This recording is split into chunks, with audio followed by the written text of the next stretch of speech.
There we go. We got it, Bob. Oh, hi. Sorry, we're running a little bit late. Excuse me a sec. Hey, Bob, make fast. Sorry, man. Welcome to Culture in Decline. My name is Peter Joseph. You know, this show is designed for those that want to be a little more skeptical about society, because perhaps you're like me, and as you stumble around this experiment we call global society, you can't help but feel an increasing sense of unease, perhaps even frustration, with respect to how we, the human family, have chosen to organize ourselves on this little planet. The late astronomer and well-known advocate of scientific thought, Carl Sagan, his famed PBS series Cosmos, once invited the question: if we were visited by a superior species from another part of the galaxy and were forced to explain to them our stewardship of our planet, not to mention the state of human affairs today, would we be proud of what we described? How would we frame our explanation of how almost half of the world, over 3 billion people, are either barely surviving in abject poverty and sickness, or are simply dying off unnecessarily at a rate of about one person every couple of seconds, all occurring in the wake of an advanced technological reality where we could easily feed, clothe, and house every family on Earth in a respectable standard of living? How would we frame the global warfare, 230 million killed by their fellow man in the past 100 years alone? Based on what? Meaningless territoriality, resources, dogmatic, obsolete ideologies? Again, this all occurring in the shadows of a looming scientific recognition that we are indeed simply one family, sharing one household, bound by the exact same laws of nature, and hence the same unifying operational ideology. How about our economic system? The bedrock of what defines our society, not to mention our dominant motivations. How would we explain the reality that rather than organizing ourselves efficiently as a single system to properly manage this household we share, we childishly divide and compete and exploit each other through an archaic, completely environmentally decoupled game? A game, by the way, which not only appears to perpetuate a vast spectrum of social atrocities, but now seems to be further destabilizing society, decreasing our public health. Sorry to say, as an individual, I really don't care what you believe, nor do I particularly respect it. Why? Because I don't really respect what I believe either. There's no evidence to show that any of the traditional values, establishments, or social structures, common practices we have today will be relevant tomorrow. The only thing that appears to stand the test of time is this very notion of change, the ever-evolving understanding of ourselves and the world we inhabit. Perhaps some might think that that's actually the definition of human intelligence. What do you think about that? Less about what we know, more about how vulnerable we are.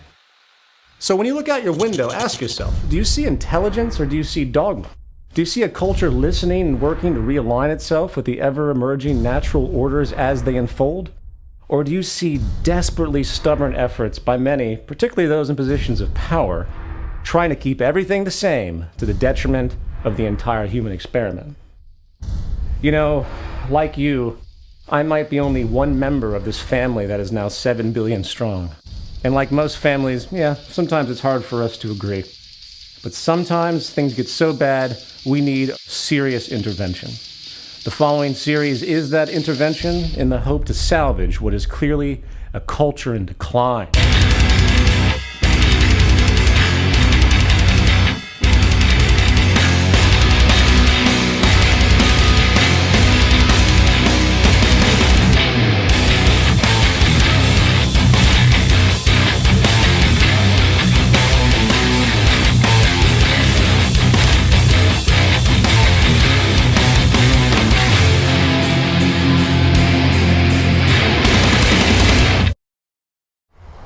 It's an election year in the United States, and some may say it's an election year for the whole world.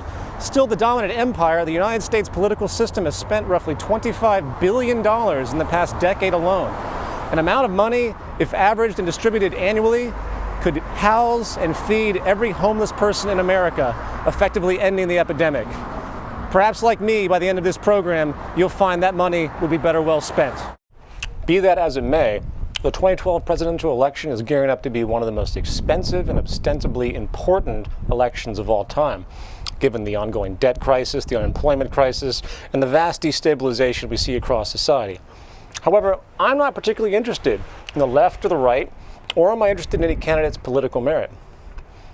What I'm interested in is the entire idea of global democracy in the tradition as it exists and how it is blindly accepted by the vast majority of people on this planet as being the only option to satisfy their interests and create good well-being and hence societal management in its optimum state. That's what interests me. So, rather than debate about who should be the next president, why don't we step back and consider some broader issues, such as, I don't know, maybe why we even have a president to begin with? What is this, medieval feudalism? I thought the days of kings, dictators, and giving one person enormous power was coming to an end. Or, more generally, doesn't it seem a little absurd to claim a participatory democracy when the public itself actually has zero say when it comes to the actual decisions made by those elected?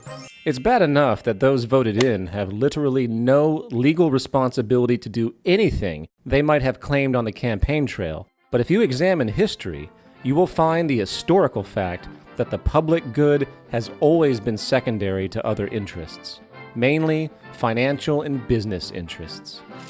Of course, this is common knowledge now, right? I mean, why did the US government, completely against all known public interest, allow the private banking system, a system which actually creates nothing, to be bailed out to the tune of $13 trillion?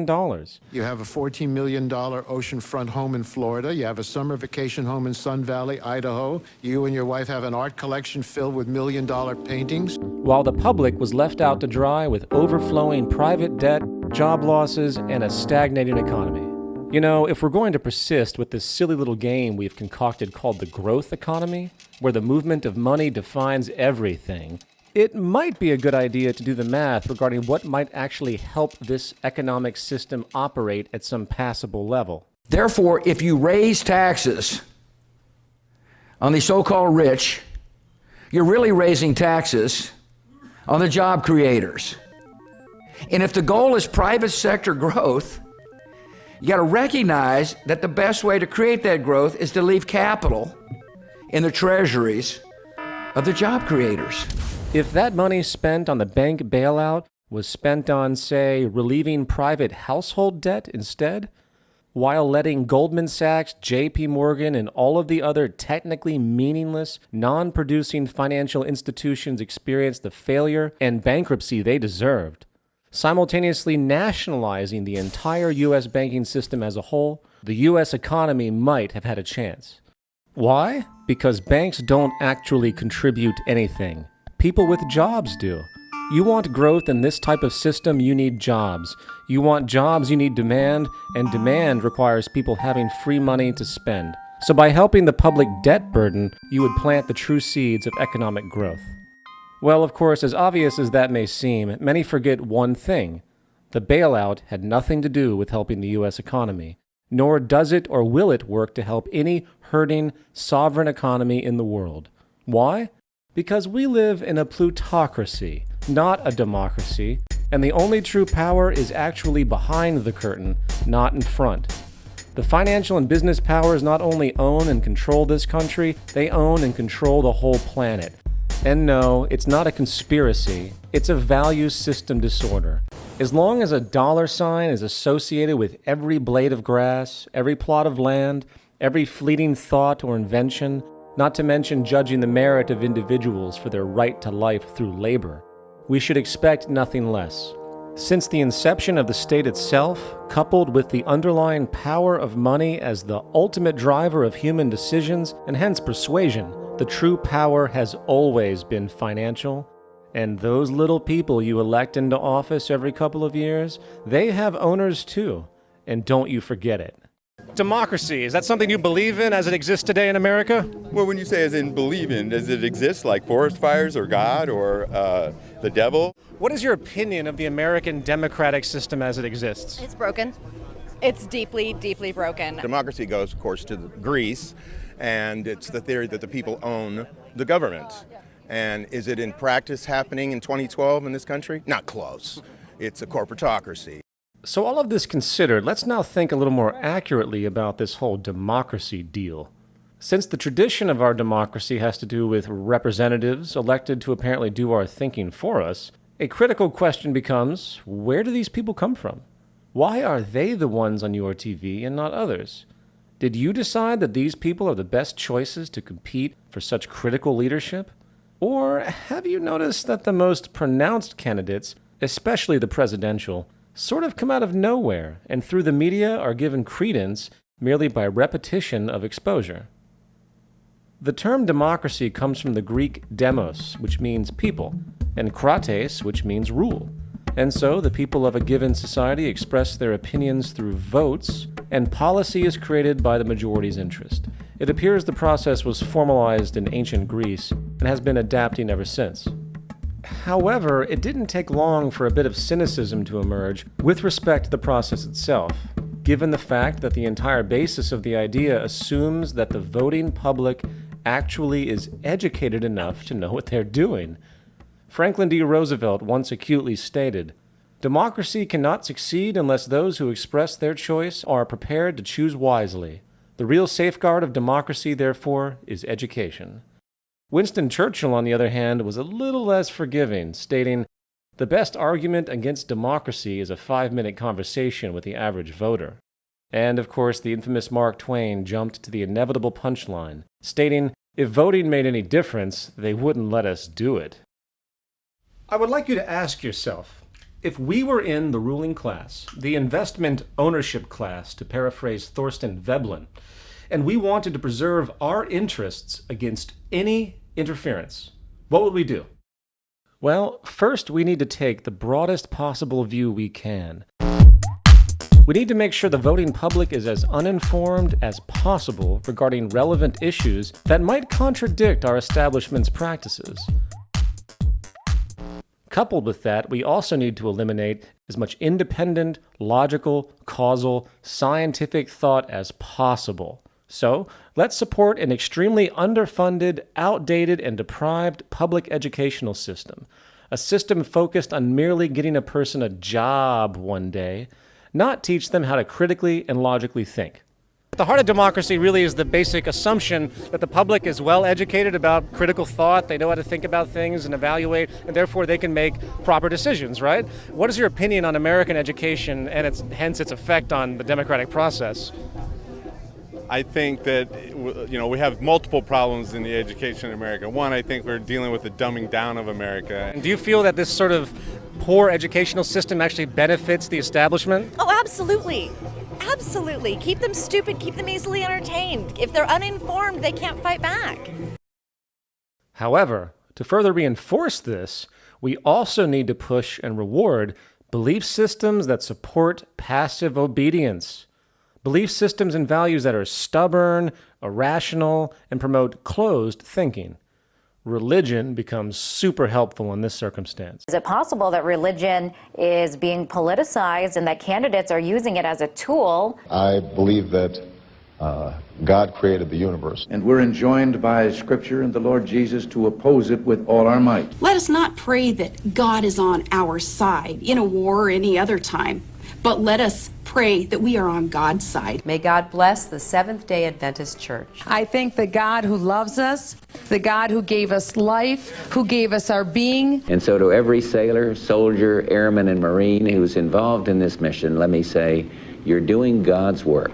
If people are groomed to be obedient and follow blindly, they are ripe to extend that obedience to others who claim authority.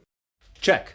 Next, it's critical we recognize a unique sociological characteristic of the human condition, something we will call herd psychology. This is the tendency for us humans when faced with mass appeal to often behave in extremely thoughtless and malleable ways.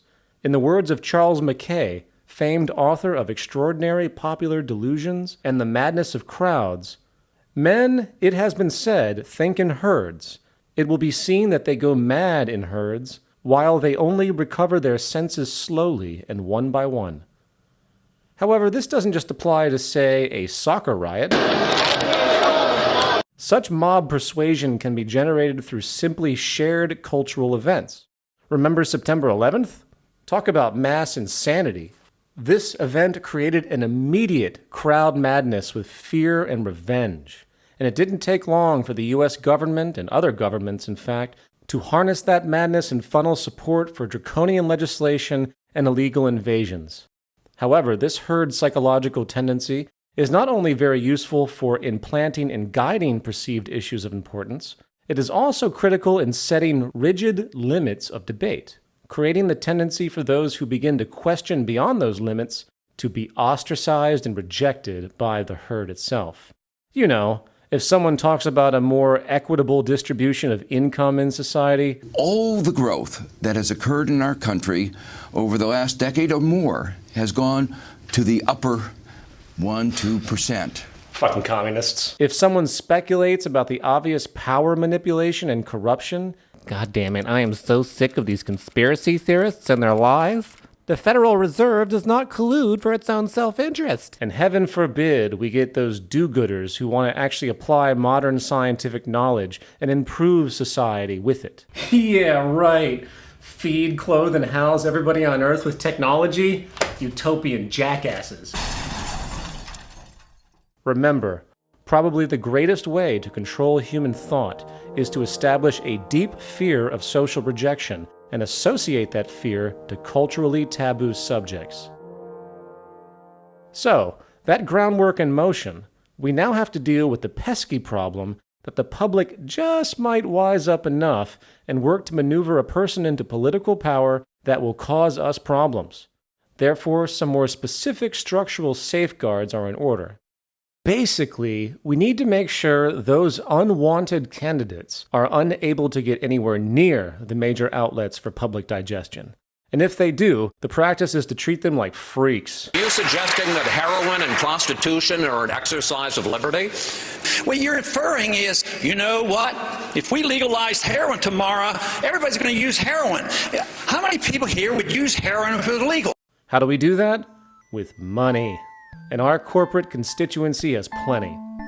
We just need to make sure the use of this money for political influence goes uninhibited.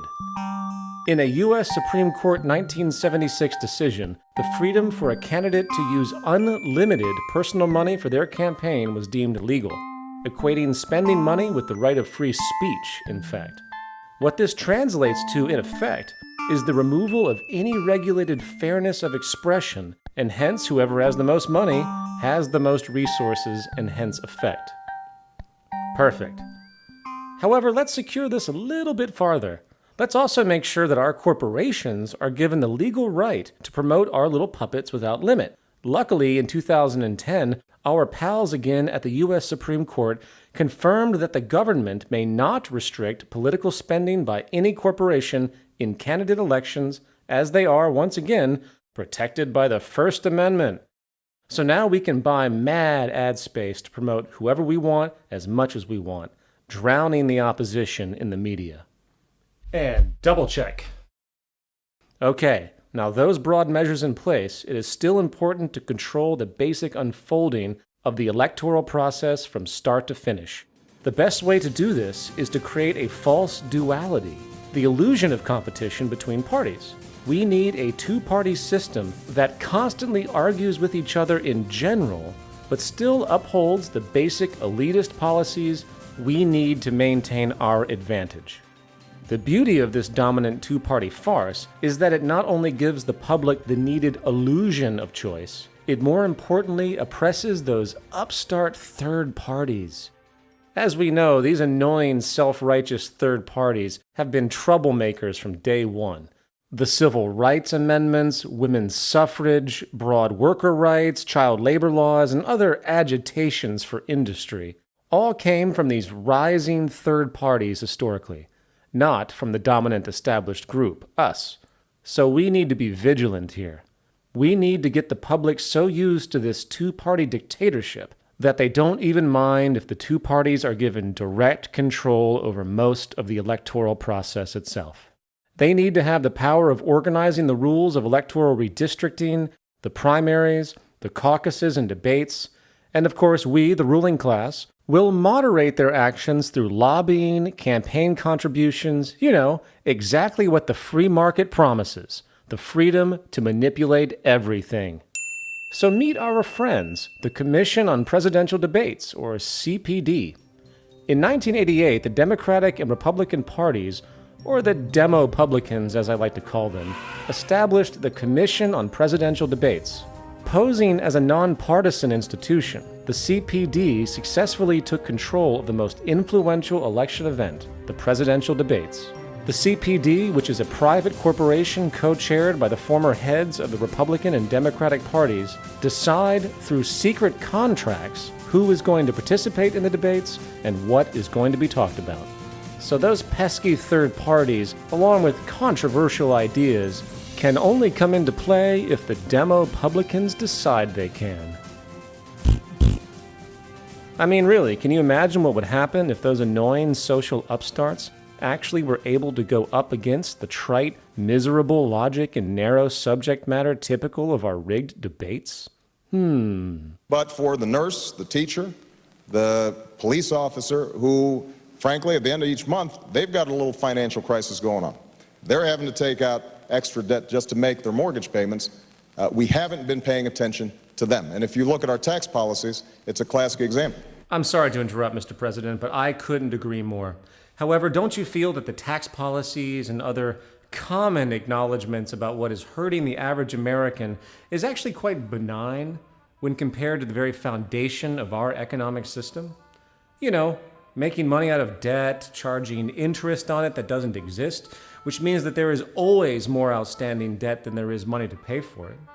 Of course, that lends itself to more debt being created to cover it, and essentially failure and bankruptcy is inevitable. Not for the upper classes as much as the lower middle classes, of course. Why? Because the lower classes are the ones taking the loans for their home and their car, while the upper class are actually making interest income. Rather than paying interest, they actually make interest through their deposits and investments.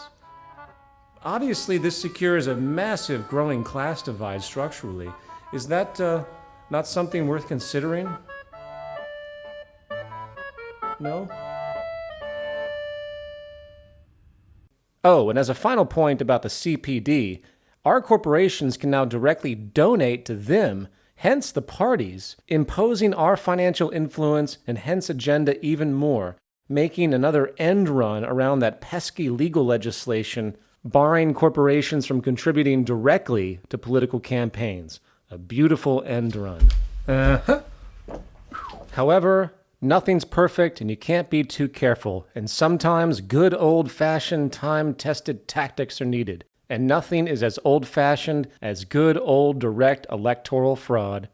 So let's get some of our corporate buddies to build some voting machines with really terrible integrity and get them in as many critical spots as we can. Yeah, I know it's sloppy. It has already become public that the machines can be hacked remotely with about $10 in materials and an 8th grade science education. But since most Americans are completely distracted by their debt, lowering standard of living, and ongoing job losses, the liberal media falls on deaf ears.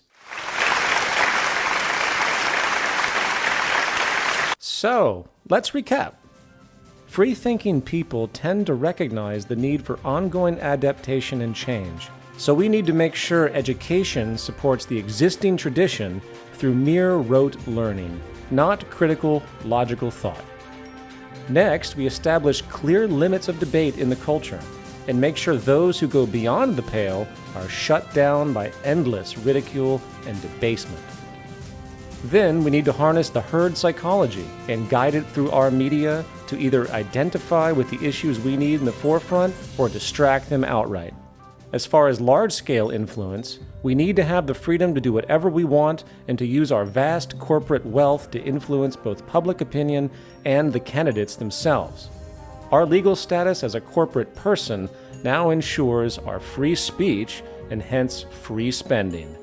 Next, we create the public illusion of competition and choice and gain as much control over the election process as possible.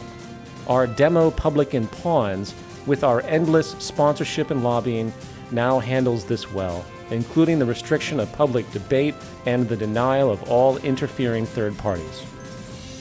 And if that wasn't enough, screw it. We'll just reorder the ballot counts ourselves with the black box voting hacks in the most influential electoral states. And so it goes. You know, since the beginning of civilization, those in power have successfully restricted the interests of the majority by regulating their values, by controlling resources through money, not to mention controlling the very processes that exist to challenge them.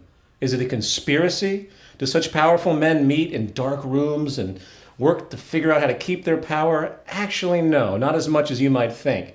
You see, the hilarious thing about all of this is that such a process of manipulation is actually self-generating, justified in a step-by-step manner, with basic self-interest guiding the whole way.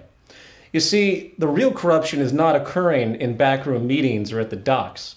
The real power resides in how you, the public, actually perpetuate, condone, and support the very underlying systems that oppress you. Final thoughts. Many watching this program's content will likely interpret the broad farce known as American democracy, or really the farce of global democracy, in fact, as a system in need of better regulation. The ACLU, Democracy Now!, Michael Moore, Occupy Wall Street, Annie Leonard, and other intelligent and outspoken activist institutions and figures seeking what they call change all actually operate within the same presupposition. If only we can better regulate monetary and corporate power, we can fix the world. No. I'm sorry to say that until the social premise itself, and hence the fundamental psychological drivers of our economy, imbalance, scarcity, narrow self-interest, exploitation and competition, until those are altered to the extent that the system begins to reward and reinforce collaboration, human and ecological balance, efficiency and sustainability, nothing is going to really change. In a sociological condition where everything is based on advantage over others, what we call corruption today isn't actually corruption at all. It's just business as usual. I mean, seriously, what did you people expect?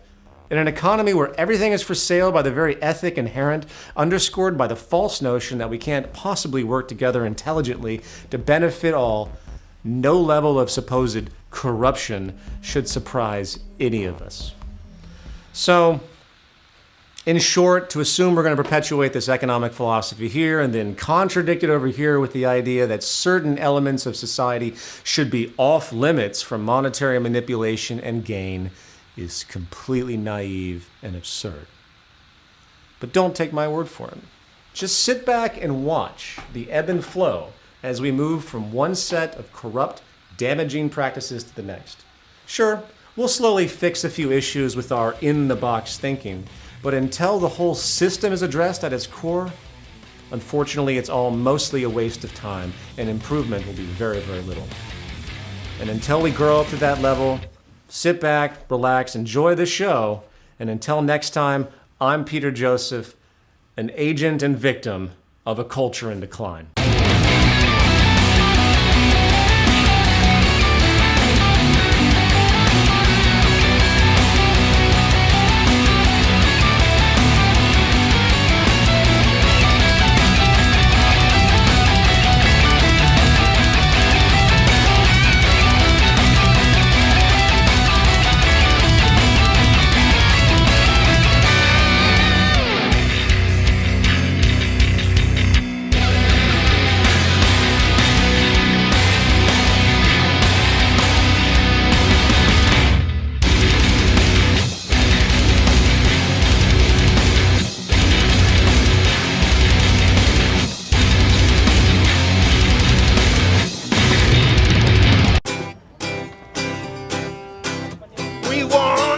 Take, not corporate tyranny.